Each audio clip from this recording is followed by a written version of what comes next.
ক্যাপল লাইনের ব্যবসা করে দিব্যি ভালোই চলছিল দিনকাল। সংসার, বন্ধু আর ব্যবসার মাঝে জীবনে আসে এক পরীর মতো সুন্দরী শান্তশিষ্ট মেয়ে ভাল্লি।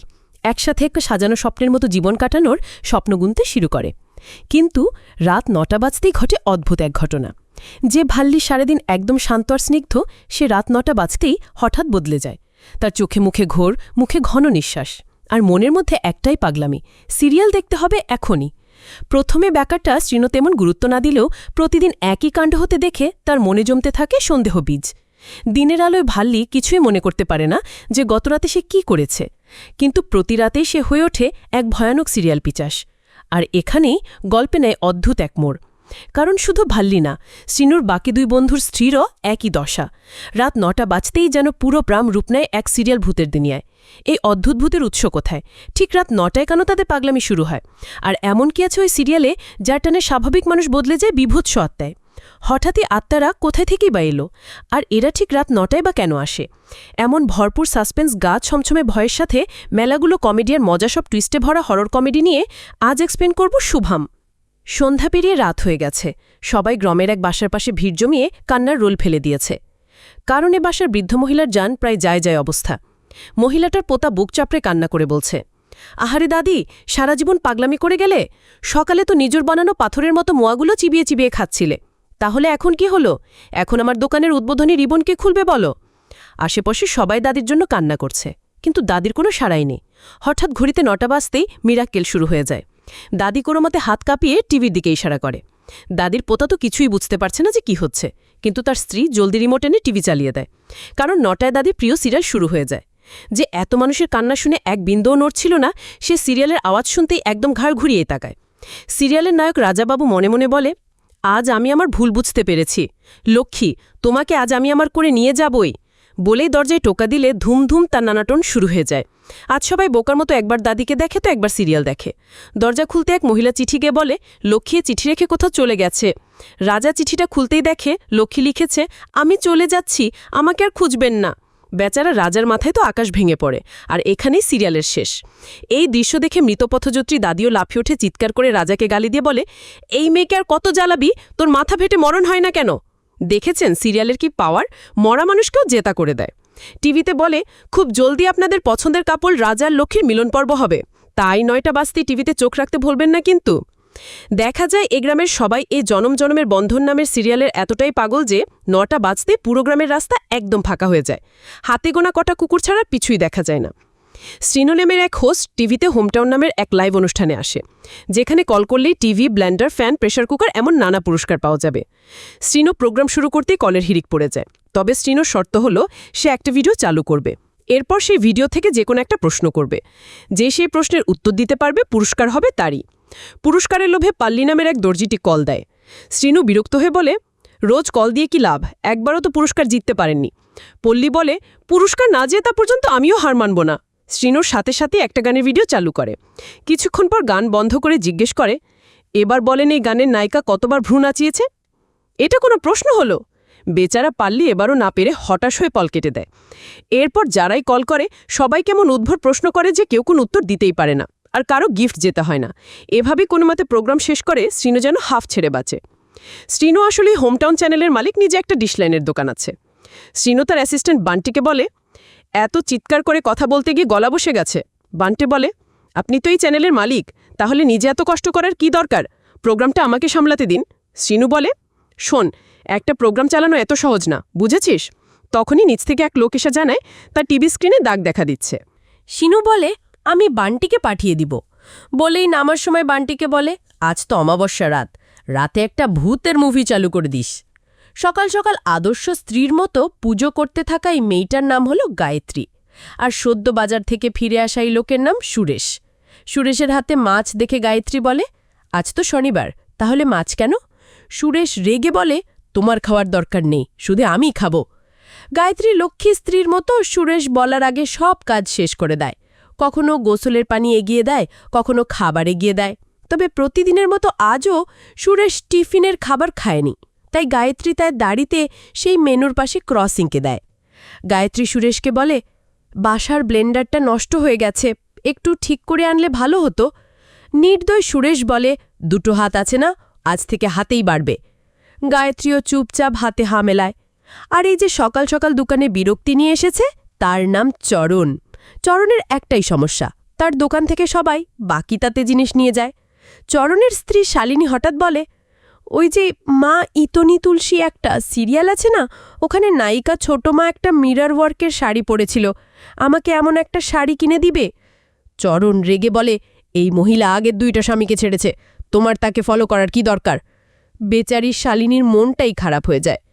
এদিকে শিনু তার বাবা মায়ের সাথে মেয়ে দেখতে এসেছে, কিন্তু মেয়ে এখনও আসছে না দেখে বাবা মা খুবই বিরক্ত। মেয়ের বাবা মাকে চিন্তায় দেখে শিনু বলে, কোনো সমস্যা নেই, আমরা অপেক্ষা করছি। তখনই মেয়ে মানে ভাল্লি আসলে শিনুর মা বলে, ওকে শাড়ি পরিয়ে আনুন। শিনু বলে, না না, তার কি দরকার, ওনাকে এমনি ভালো লাগছে। ভাল্লির বাবা ইতস্তত করে বলে, আমার মেয়ে ডিগ্রি পর্যন্ত পড়েছে। ভাল্লি রেগে বলে, আসলে আমি MBA কমপ্লিট করেছি, এখন কর্পোরেট ব্যাংকের লোন সেকশনে কাজ করছি। মেয়ে চাকরি করে শুনে শিনুর মায়ের মুখ মলিন হয়ে যায়। ভাল্লির বাবা বলে, আপনারা চাইলে বিয়ের পরও কাজ ছেড়ে দিবে, কোনো সমস্যা নেই। ভাল্লি রাগী চোখে বাবার দিকে তাকালে বাবা বলে, তোমরা একা কথা বলতে চাইলে ছাদে যেতে পারো। শিনু যেন এই সময়টার জন্যই অপেক্ষা করছিল, তাই সে বাবা মাকে কিছু না বলেই হুট করে উঠে ভাল্লির সাথে হাঁটা দেয়। ছাদে আসতেই শিনু কি বলবে বুঝতে না পেরে পাশের ট্যাঙ্কি দেখে বলে, আমার মনে হয় প্লাস্টিকের ট্যাঙ্কি থেকে সিমেন্টের ট্যাঙ্কি ভালো। ভাল্লি বলে, আমার তো মনে হয় প্লাস্টিকই ভালো, না হলে সিমেন্টের ট্যাঙ্কি ধুলাবালি পরিষ্কার করতে করতে তো জানি শেষ। নিচ থেকে শিনুর বাবা বলে, অনেক সময় তো কেটে গেছি, ওদেরকে ডাকুন। ছাদে এই দুজন নিজেদের সম্পর্কে জানবে কি, তারা এখনও সেই সিমেন্টের ট্যাঙ্কি আর প্লাস্টিকের ট্যাঙ্কির পার্থক্য আলোচনায় ব্যস্ত। নিচ থেকে ভাল্লির মা ডাকলে ভাল্লি হাসতে হাসতে বলে, আমরা দরকারি কথা ছাড়া সব কথাই আলোচনা করে ফেলেছি। শিনু বলে, আসলে আমার সম্পর্কে তেমন কিছুই বলার নেই, আমি একটা কেবল বিজনেস চালাই আর ব্যাংকে 7 লাখ লোন আছে। কথাটা শোনা মাত্রই ভাল্লি চুপ হয়ে যায়। শিনু বেশ ঘাবড়ে যায়। হঠাৎই শিনুকে অবাক করে দিয়ে ভাল্লি বলে, চিন্তার কিছু নেই, এই লোন আমরা একসাথে শোধ করব। মানে ভাল্লি বিয়েতে রাজি? এবার আর শিনুর খুশি দেখে কে, সে তো সারা রাস্তা 32টা দাঁত বের করে হাসতেই থাকে। মা বাসায় ফিরে বলে, মেয়েটা একে তো দেরি করে এসেছে, তারপর এসে কাউকে কোনো সম্মান না দিয়ে হুট করে বসে পড়েছে, আদব কায়দা বলতে কিচ্ছু নেই, এই মেয়েকে ঘরে আনা যাবে না। শিনু বলে, প্রথমত মেয়েটা শিক্ষিত, তার উপরে সে কাজ করে, কাজের কত প্রেশার থাকে জানো তোমরা?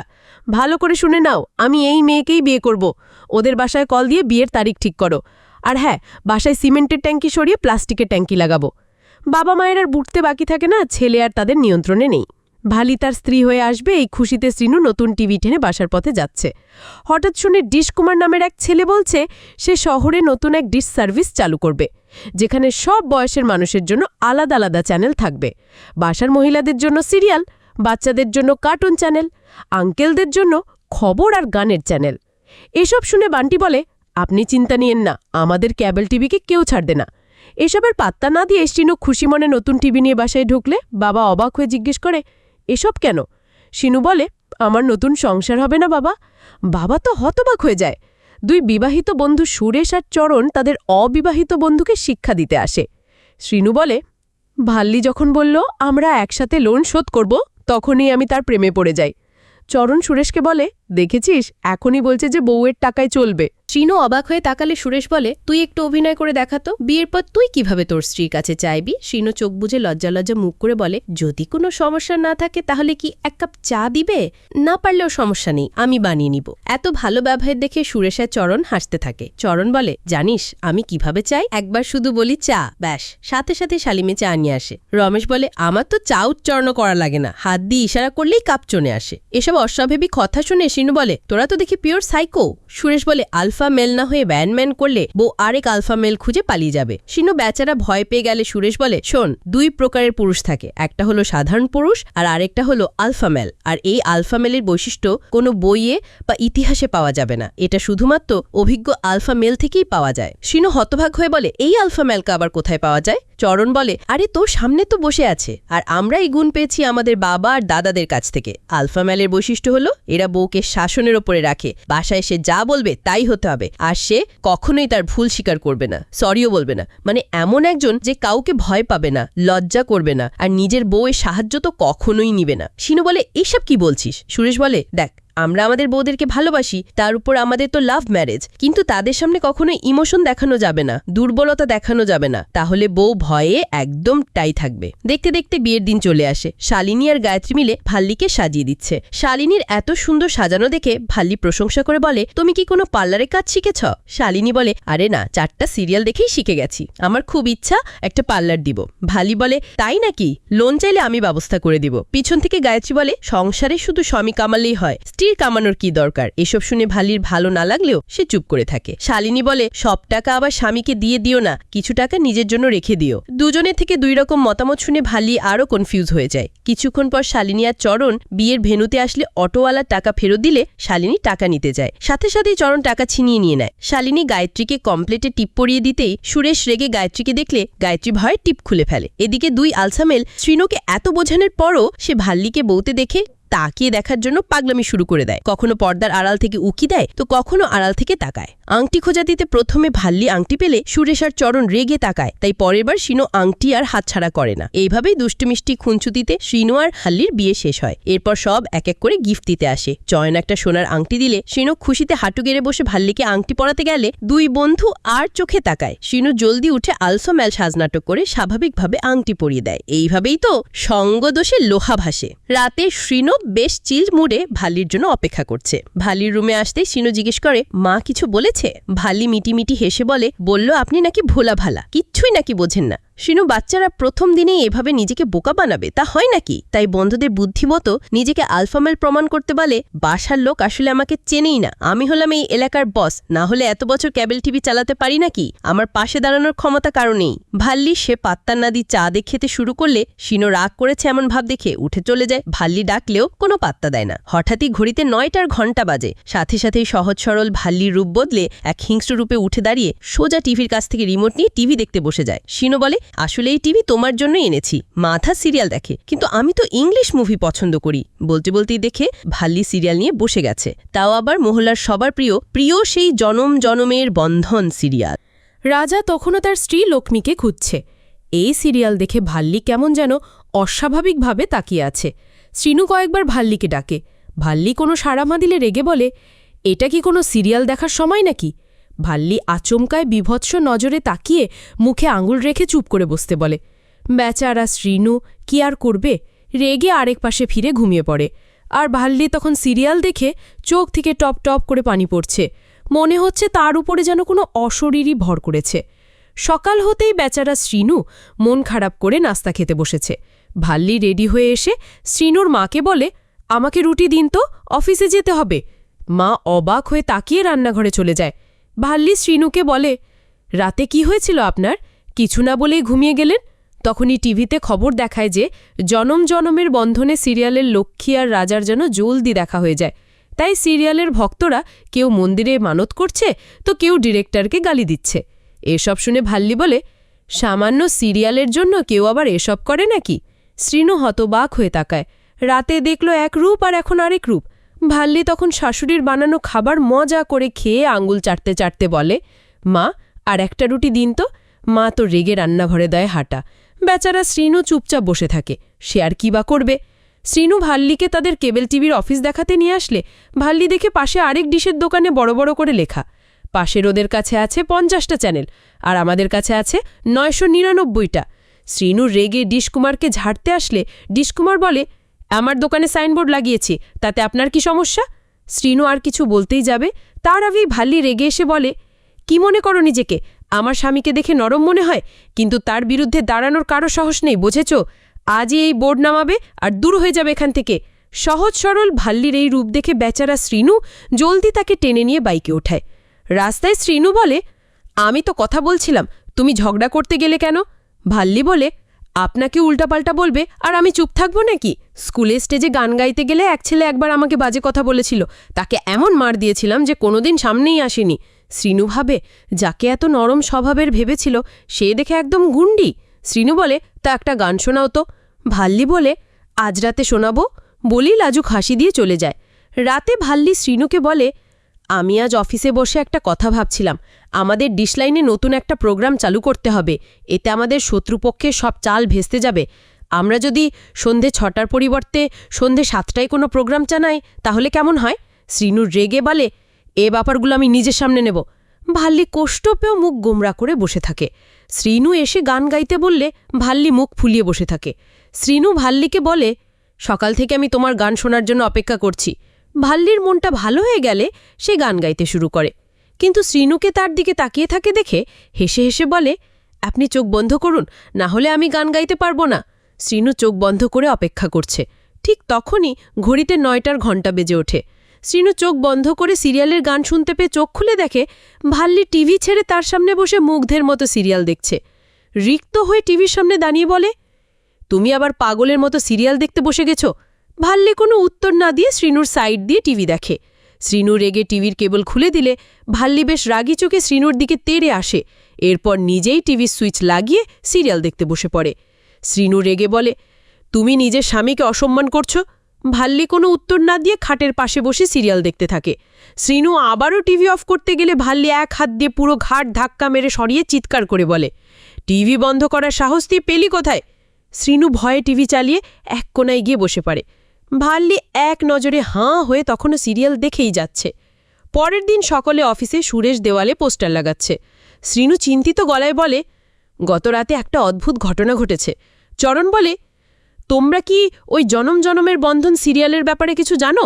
ওই সিরিয়ালটা যখনই শুরু হয় আমার স্ত্রী কেমন যেন অদ্ভুত আচরণ করে, হুট করে অনেক বেশি ভায়োলেন্ট আর রাগী হয়ে যায়। শ্রীনু বলে, আমার সাথে ঠিক এমনটাই হয়েছে। সুরেশ বিরক্ত হয়ে বলে, তোমাদের সব ফালতু কথা বাদ দাও তো। চরণ বলে, গতরাতে ক্রিকেটের সেমিফাইনাল ম্যাচ ছিল, তাই আমি রিমোট নিজের কাছেই রেখেছিলাম। আমার স্ত্রী রেগে আমার উপরে চালের বস্তা ফেলে দেয়। অনেক কষ্ট করে সেখান থেকে বের হয়েছে। শ্রীনু বলে, আমার সাথে এত খারাপ কিছু হয়নি, কিন্তু এর থেকে কমও হয়নি। সুরেশ বলে, মেয়ে মানুষ তো একটু সিরিয়ালের পাগল হবেই, আর তোমরা তো কাল খুব সাহসী ছিলে, তাহলে আজ কি হলো? আমার থেকে কিছু শেখো। চরণ জিজ্ঞেস করে, তোমার ডিউটি শিফট কখন? সুরেশ বলে, সন্ধ্যা 7টা থেকে সকাল 6টা। শ্রীনু বলে, যদি সিরিয়ালের সময় তুমি বাসায় থাকতে তাহলে বুঝতে। তুমি এক কাজ করো, আজ ছুটি নাও আর সিরিয়ালের সময় নিজের স্ত্রীর থেকে কফি চেয়ে দেখো। সুরেশ এসে বলে, আমাকে এসব ভয় দেখিয়ে লাভ নেই। আলফা মেয়ের কীভাবে হতে হয় সেটা আমি তোমাদের শেখাবো। আমি কাউকে ভয় পাই না, আর আজ তার ডেমো দেখাবো। আজ অফিস থেকে ছুটি নিয়ে সুরেশ বাড়িতেই থাকে। সিরিয়ালের সময় হয়ে যাচ্ছে দেখে টিভি ছেড়ে বসে পড়ে। চরণের শ্রীনু জানালা দিয়ে উকি মেরে দেখছে যে ভেতরে কি হয়। গায়ত্রী কাপড় আয়রন করছে, ঠিক তখনই ঘড়িতে 9টার বেল বেজে ওঠে। গায়ত্রী একটা চেয়ার নিয়ে টিভি ঠিক সামনে এসে বসে পড়ে।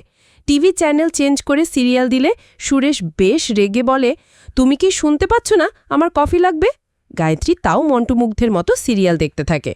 সুরেশ দেখে কোথা থেকে যেন পোড়া গন্ধ আসছে। আসলে গায়ত্রী কিছুক্ষণ আগে তার প্যান আয়রন করছিল, তাতে আগুন ধরে গেছে।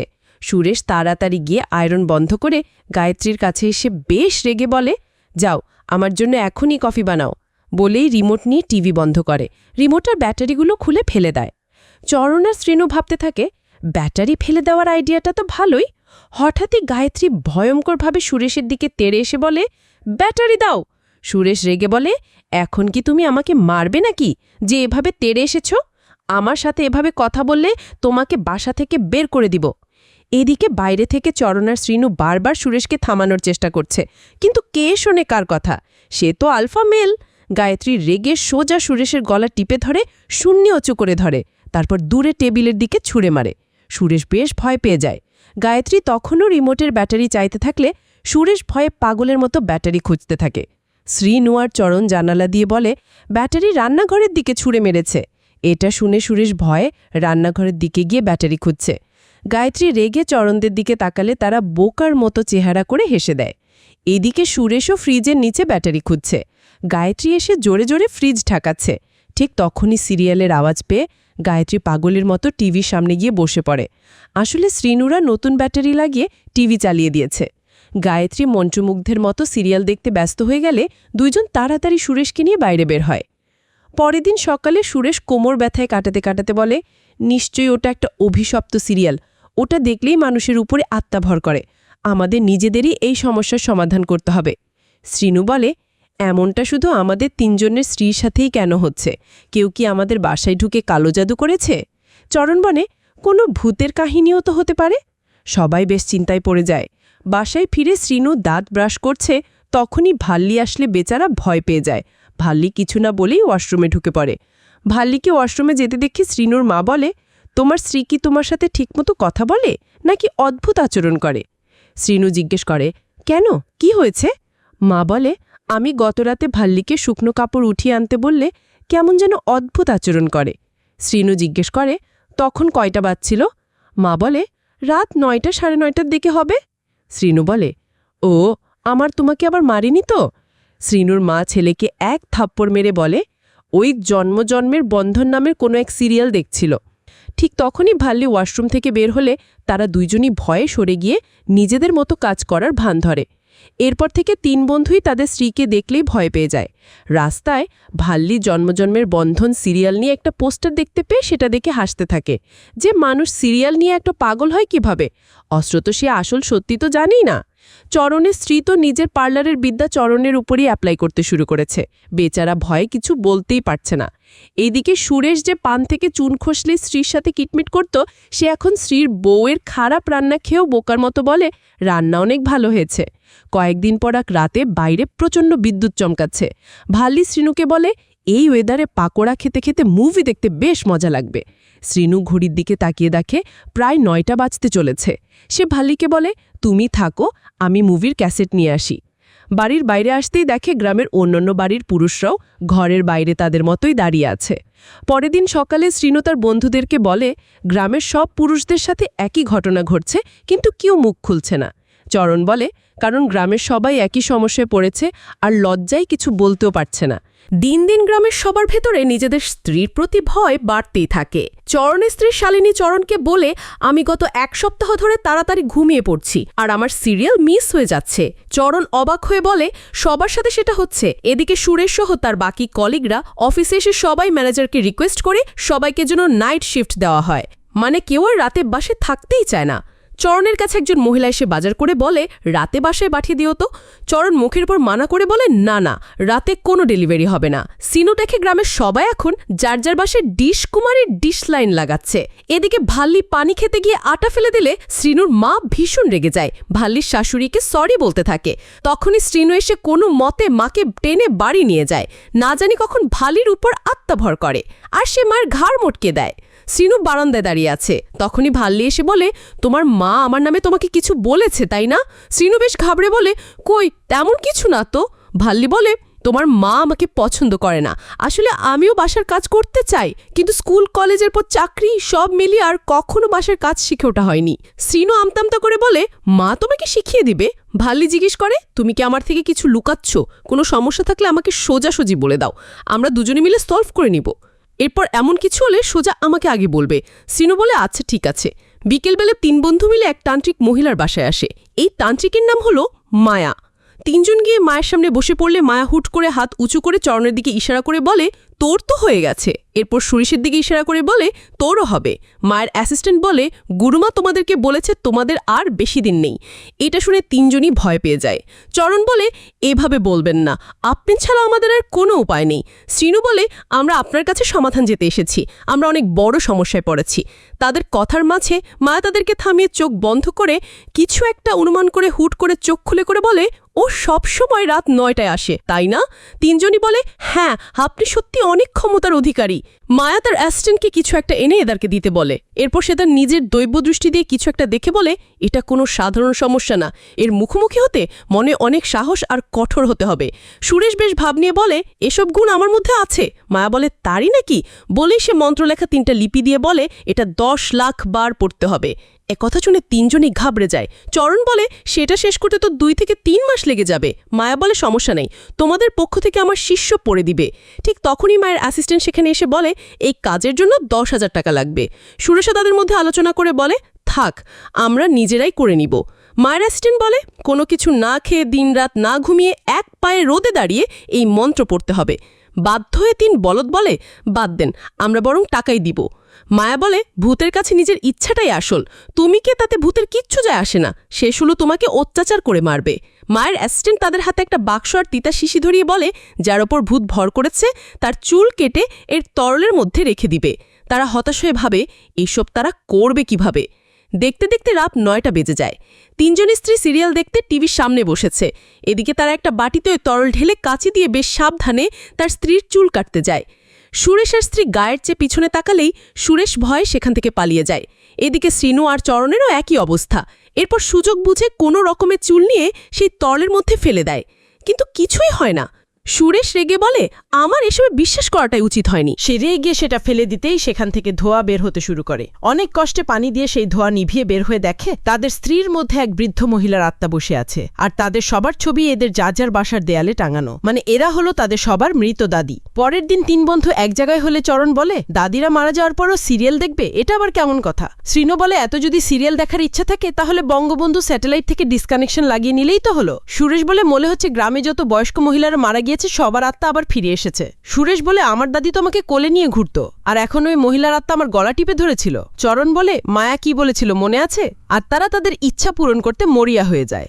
আমরা কে কি তাদের কিছুই যায় আসে না। ছিনু বলে, এখন তো শুধু উপরবালায় আমাদেরকে বাঁচাতে পারবে। ডিশকুমার আয়েশ করে তার বাসায় বসে ফোনে কথা বলছে। তার স্ত্রী তার কোলে মাথা দিয়ে শুয়ে আছে, সামনে তার দাদি সিরিয়াল দেখতে দেখতে এক্সারসাইজ করছে। ডিশকুমার বলে, আমার এসব আত্মাফাত্তা নিয়ে কোনো চিন্তা নেই, কারণ আমার দাদি এখনো 150 বছর বাঁচবে। তখনই দাদি রাজার আচরণ দেখে তাকে মারতে তেরে টিভির কাছে চলে আসে। এদিকে শ্রীনুরা চায়ের দোকানে বসে আড্ডা দিচ্ছে। তখনই এক লোক তাবিজ নিয়ে আসলে সবাই তাকে ঘিরে ধরে। সুরেশ জিজ্ঞেস করে, এদিকে কি হবে? লোকটা বলে, এটা তোমাদের স্ত্রীর রোগের আত্মা থেকে তোমাদেরকে রক্ষা করবে। দাম মাত্র 4000 টাকা। চরণ বলে, অনেক দাম, 500 টাকা আমাদের 3 জনকে একটা করে দিয়ে দাও। লোকটা রাজি না হলে উপায় না পেয়ে সবাই টাকা বের করতে চায়। ঠিক তখনই টিভিতে খবর আসে, আপনাদের এত বছরের অপেক্ষার পালা শেষ, আগামী শুক্রবার জন্মের বন্ধন সিরিয়ালের শেষ এপিসোড আসছে। এটা দেখে সবাই খুশিতে লাফিয়ে ওঠে, কারণ আর মাত্র 3 দিন পরেই সব সমস্যার সমাধান হয়ে যাবে। কেউ তাবিজ বিক্রি করতে আসার লোকটাকে আর পাত্তাই দেয় না। রাত 9টা বাজতে গ্রামের সব মহিলারা তাদের প্রাণপ্রিয় সিরিয়াল দেখতে বসে পড়ে। সুরেশা সুন্দর করে চেয়ার রেডি করে, আর গায়ত্রী তার মতোই হাতের ইশারা করতেই ভয়ে ভয়ে রিমোট দিয়ে দৌড়ে গিয়ে ক্যালেন্ডারি মহা আনন্দে মার্ক করছে।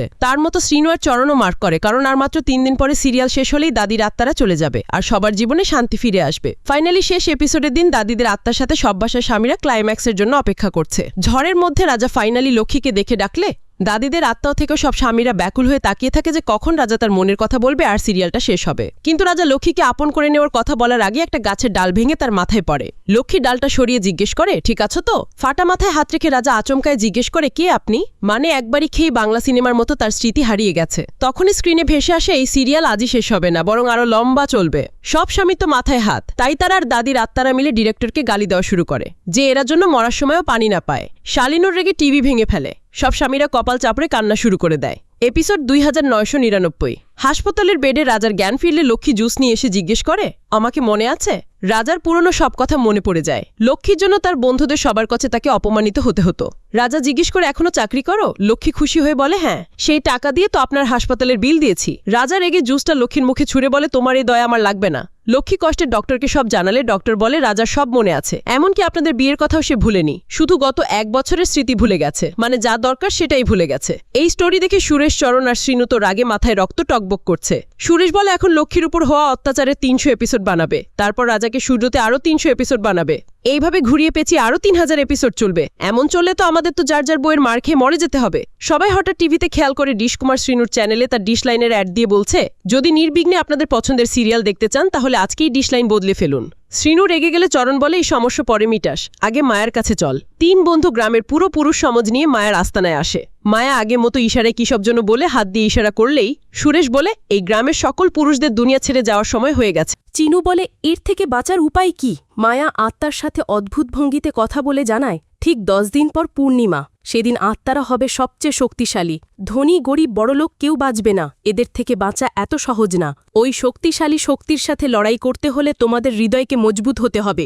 চরণ বলে, আপনি শুধু বলুন কি কি করা লাগবে, কত টাকা লাগবে? মায়া বলে, এতে আমি কিছুই করতে পারবো না। ভূত আসলে কি চায়? সুরেশ বলে, সিরিয়াল দেখতে চায়, যে সিরিয়াল শেষ হবার নামই নিচ্ছে না। মায়া বলে, সিরিয়ালের উপর থেকে মন উঠে গেলেই ওরা এমনিই চলে যাবে। চরণ বলে, সিরিয়ালে তো আরো 1000 এপিসোড বাকি, আপনি কিছু তো করেন। মায়া বলে, আমি কিছুই করতে পারবো না, সব তোমাদেরকেই করতে হবে। রাতে তৃণু বাসায় ফিরে চুপচাপ শুয়ে পড়ে। হঠাৎ দেয়ালের দিকে তাকাতেই খেয়াল করে সেখানে দাদির ছবি নেই। ভাল্লির দিকে তাকাতেই দেখে তার মৃত দাদি শুয়ে আছে। চোখ একদম সাদা সাদা করে বলে, তৃণুন, সিরিয়ালটা চালিয়ে দো তো। তৃণু ভয়ে এক লাফ দিয়ে নিচে নেমে শুয়ে পড়ে। ভাল্লি বিষয়টা খেয়াল করে কিন্তু কিছুই বলে না। পরদিন সকালে ভাল্লি চুপচাপ সংসারের সব কাজ করতে থাকে, কারোর সাথে কোনো কথা বলে না। গরম করে ধরতে গিয়ে তার হাত পুড়ে গেলেই শ্রীনু দৌড়ে আসে। ভাল্লি অভিমান করে চলে গেলে শ্রীনু রুমে এসে জিজ্ঞেস করে, একা বসে আছো কেন, কি হয়েছে?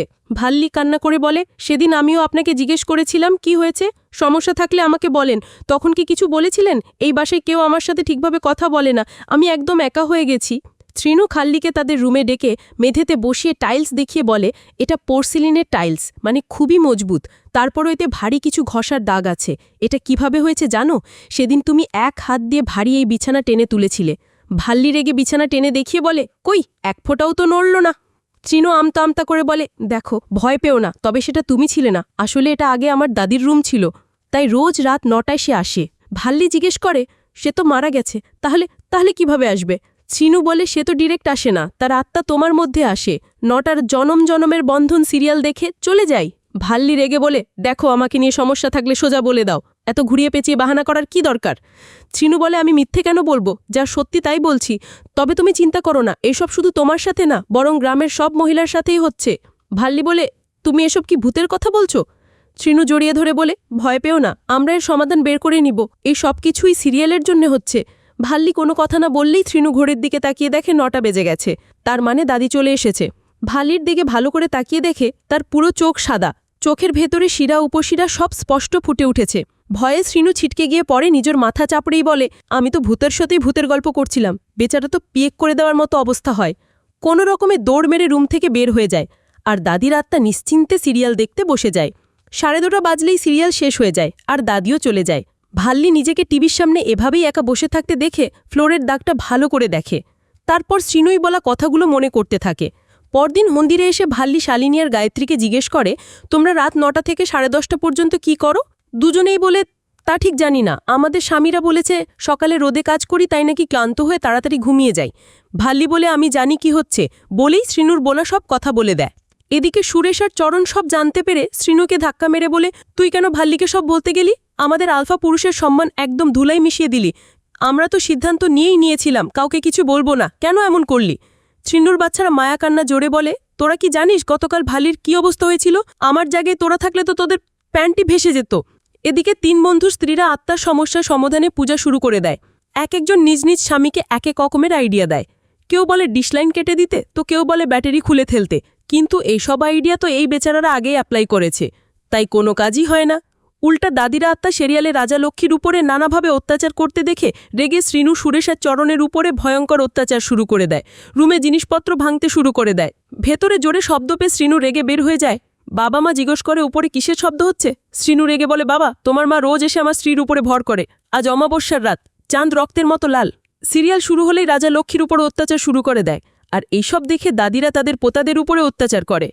তাদের আত্মা এতটাই রেগে যায় যে পুরো গ্রামের আলো জ্বলতে আর নিভতে শুরু করে দেয়। পুরো ঘরে সবকিছু ভূমিকম্পের মতো নড়তে থাকে। শ্রীনু বেচারা তো বিছানা থেকেই পড়ে যায়। তাইদের আত্মা তো রাগে ফুঁসছে। শ্রীনু ভাল্লির কাছে গেলে দেখে ভাল্লির চোখ থেকে পানির বদলে রক্ত পড়ছে, মানে ভাল্লি শরীর এত চাপ নিতে পারছে না। দাদির আত্মা সবকটা চুলের মুঠি ধরে ঘোরাতে ঘোরাতে বলে, কাউকে ছাড়ব না। পরদিন সকালে একদিকে স্ত্রীরা তাদের বিধ্বস্ত রুমের বর্ণনা দিতে থাকে, আর অন্যদিকে স্বামীরা তাদের স্ত্রীর ভয়ানক রূপের বর্ণনা দিচ্ছে। গায়ত্রী বলে, আমি আমার স্বামীকে মেরেছি। ছি ছি, এমন পাপ আমি করতে পারি না। ভাল্লি বলে, আমাদের স্বামীরা এমন কেন? তাদের এখন আমাদের সাথে বসে এই সমস্যার সমাধান বের করা উচিত। তারা নিজেরাই আলোচনায় ব্যস্ত। আসলে তারা নিজেদেরকে কি ভাবে? এদিকে ড্রিঙ্কস করে স্বামীরা বলে, অনেক হয়েছে, আমাদের একটা সম্মান আছে, রোজ আমাদের স্ত্রীর জন্য মার খেতে হচ্ছে। আমি তো কানে এখনও দাদির অশরীরী কণ্ঠ শুনতে পাচ্ছি। তিনি হঠাৎ খেয়াল করে টিভিতে এক টকশোতে সিরিয়ালের নায়ক রাজা ইন্টারভিউতে বলছে, আপনাদের ভালোবাসা থাকলে আরও 1000 এপিসোড বানাবো। সুরেশ রেগে বোতল নিয়ে টিভির মধ্যে মারতে গেলে চরণ তাকে আটকায়। ভাল্লি তখন টকশোতে কল দিয়ে রাজাকে বলে, আপনি এত বছর ধরে লোককে ভালোবাসেন, সে আপনার জন্য সবকিছু ছেয়ে চলে এসেছিল, তাহলে এমন মানুষকে তো আপনার ভালোবাসা উচিত, আগলে রাখা উচিত, কিন্তু আপনারা উল্টা এত স্বামীভক্ত নারীকে অত্যাচার করে মারধর করে এসব দেখাচ্ছেন।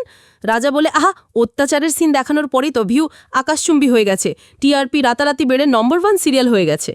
গায়ত্রী রেগে ফোনটা কেড়ে নিয়ে বলে, এই সিরিয়াল আর কতদিন চলবে? আমার দাদি শাশুড়ি ছোটবেলা থেকে চলছে তো চলছেই, এর অত্যাচারে আমার স্বামী রোজ মাথায় ঝান্ডু বাম লাগিয়েছে, আমরা পুড়িয়ে ফেলেছে, রোজ বেচারা মার খাচ্ছে। এই শুনে আত্মভিমানী সুরেশ বলে, ওহ, এসব কি বলছে? ন্যাশনাল টিভিতে আমার সম্মান নষ্ট করে দিল। শ্রীনু আর চরণ উল্টা তার মজা নেয়। গায়ত্রী বলে, আপনি গল্পের মোড় ঘুরিয়ে দেন প্লিজ।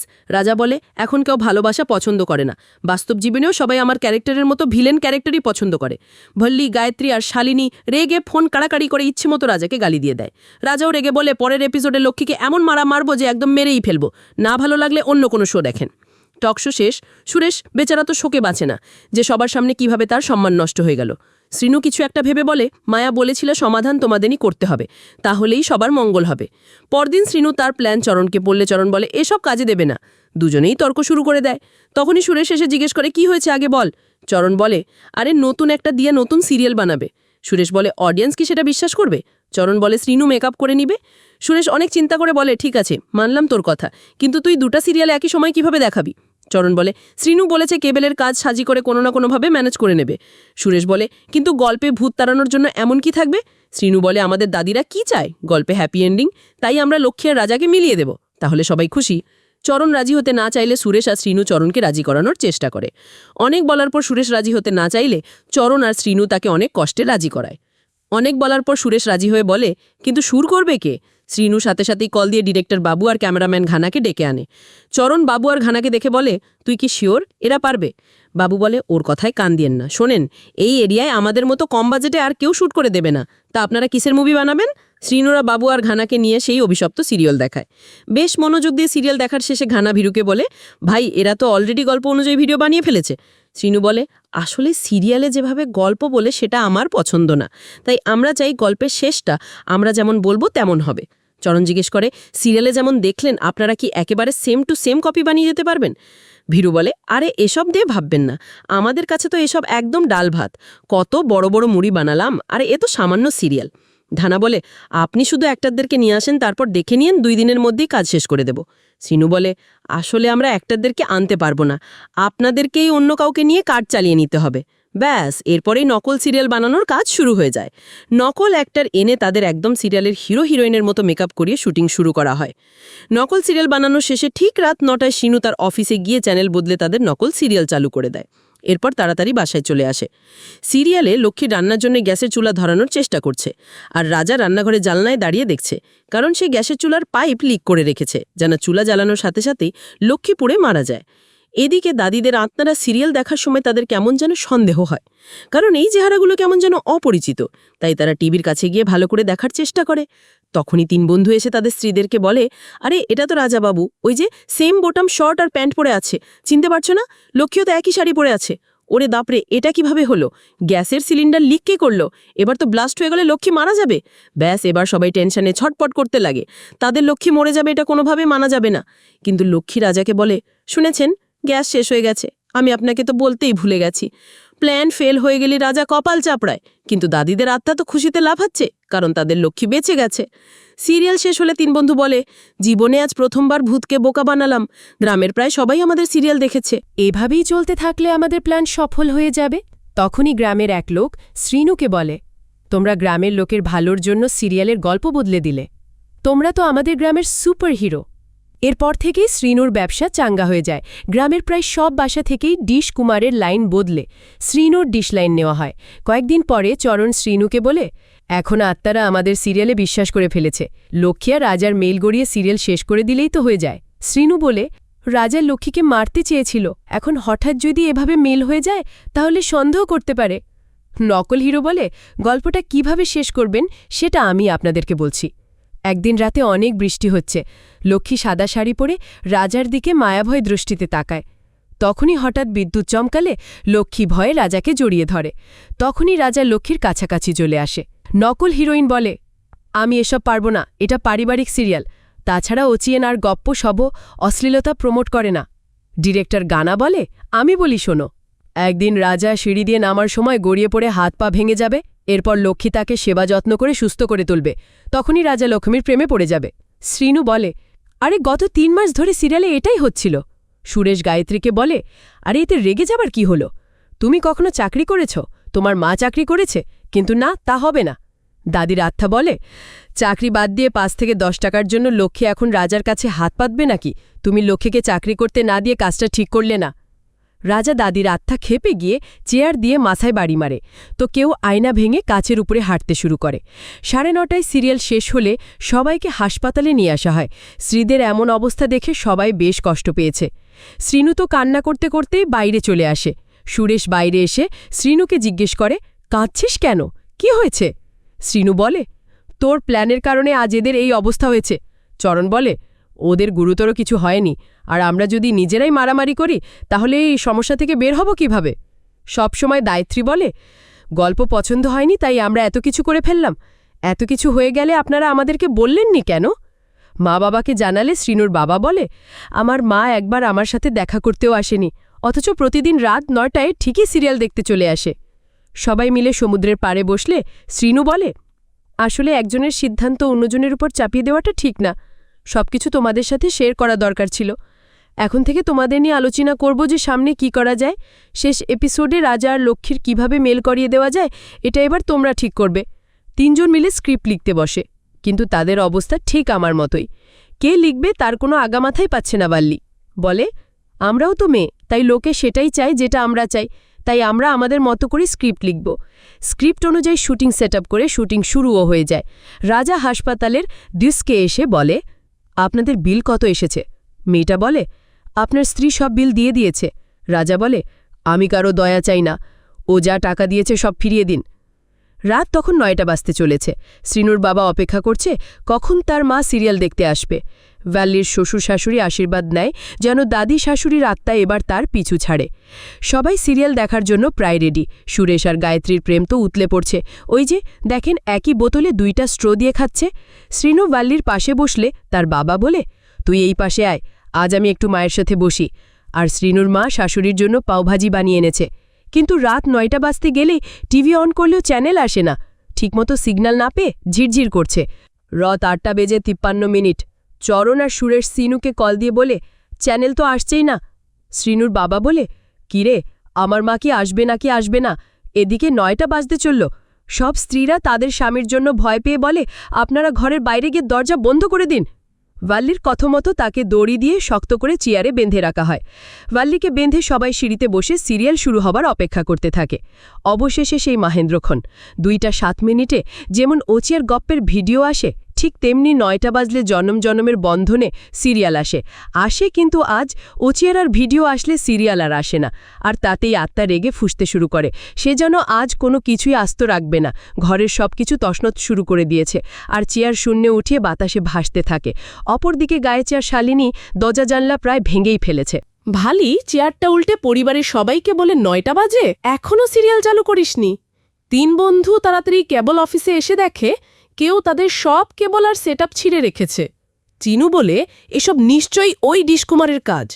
থ্রিনুর কারণে ডিশকুমারের ব্যবসায় লালবাতি জ্বলছিল, তাই প্রতিশোধ নিতেই সে সব কেবল ছিঁড়ে এসেছে, আর যাবার সময় ট্রান্সমিটারটাও নিয়ে চলে গেছে। থ্রিনু বলে, ট্রান্সমিটার না হলে আমরা সিরিয়াল দেখাতে পারবো না। আমাদের সবার স্ত্রীর জীবন এখন ঝুঁকিতে। আমার কাছে একটা প্ল্যান আছে, তাড়াতাড়ি চলো। গ্রামের সবাই বাসার টিভিগুলো নিয়ে এক দৌড়ে এক জায়গায় আসে। তারপর শ্রীন মাইকে সিরিয়ালের থিম সং প্লেয়ার করে দিলে সেটা শুনে দাদিদের আত্মা শান্ত হতে শুরু করে। সেই গান ফলো করেই সব আত্মা স্কুল মাঠে এসে হাজির হয়। শ্রীনু তখন রেকর্ড করা ভিডিও সিডি প্লেয়ার দিয়ে সরাসরি টিভিতে চালু করে। সিরিয়ালের রাজা বলে, দেখেন, আমি আমার হাসপাতালের বিল নিজে দিতে পারি, তাই আপনি ওনার টাকাটা ফিরিয়ে দিন। তখনই ডক্টর এসে বলে, বিল না হয় দিলেন, কিন্তু রক্তের কি করবেন? আপনার মাথায় অনেক জোরে আঘাত লাগার কারণে বেশ রক্তক্ষরণ হয়। আপনার গ্রুপের রক্ত কোথাও পাওয়া যায়নি। আপনার স্ত্রী নির্দিষ্ট সীমার বাইরে গিয়েও অনেক রক্ত দিয়ে আপনার জীবন বাঁচিয়েছে। এমন দৃশ্য দেখে আত্মাদের চোখ তো জুড়িয়েই যাচ্ছে। ডক্টর বলে, আপনার স্ত্রী আপনার জন্য একটা আশীর্বাদ। রাজা দৌড়ে গিয়ে লক্ষ্মীর হাত নিয়ে নিজের গালে চড় দিয়ে বলে, আমাকে মাফ করে দাও লক্ষ্মী। আত্মাদেরকে দেখে মনে হচ্ছে ঠিক এমন একটা দৃশ্যের জন্যই তারা মহাকাল ধরে অপেক্ষা করছিল। রাজা বলে, আমি তোমাকে মারতে চেয়েছি, অথচ তুমি আমার জীবন বাঁচালে। আজ থেকে আমি তোমার ভালো স্বামী হয়ে যাব, তোমাকে চাকরিও ছাড়তে হবে না, আমি তোমাকে ঘরের কাজেও সাহায্য করব। লক্ষ্মী বলে, এবার থেকে সংসারের সব কিছু আমরা দুজনে মিলে আলোচনা করে সিদ্ধান্ত নেব। ঘরের কাজ করি, রান্না করি, তার মানে এই না যে আমি আপনাকে ভয় পাই। আসলে আমি আপনাকে ভালোবাসি, তাই আপনার সংসার আগলে রাখতে চাই। তার বদলে একটু ভালোবাসার, একটু সম্মান চাই। রাজা লক্ষ্মীকে জড়িয়ে ধরলে গ্রামের সব মহিলার দাদিদের অতৃপ্ত আত্মা শান্তি পায়। তো কি বুঝলেন সবাই? আসলে সংসার মানে কোনো এক পক্ষের কর্তৃত্ব আর অপর পক্ষের সমঝোতা এমন নয়, বরং মিলেমিশে হাসি, সুখ আর ত্যাগ ভাগাভাগি করার জায়গা। এক এক পক্ষ যদি নিজেকে বড় করতে অপরজনকে ছোট করে, তাহলে সেই সংসারে সুখ আর সম্মান কোনোটাই থাকে না। আর যেখানে সম্মান থাকে না, সেখানে ভালোবাসা নিছক বিলাসিতা। তাই যে কোনো সিদ্ধান্তে, পরিস্থিতিতে একে অপরকে সাথে নিয়ে চলুন, একে অপরের মতামতের গুরুত্ব দিন। তাহলে ছোট্ট সংসারটাই হয়ে যাবে জান্নাতের ছোট্ট এক টুকরা। আজ তাহলে এখানেই চলে যাচ্ছি। শীঘ্রই ফিরব নতুন অথবা পুরাতন ইউনিক কোনো মুভির গল্প নিয়ে। ফিরে আসা পর্যন্ত লাইক, কমেন্ট এবং সাবস্ক্রাইব করে সাথেই থাকুন। পাশে থাকা বেল আইকনটি ক্লিক করে রাখুন। দেখা হবে পরের ভিডিওতে।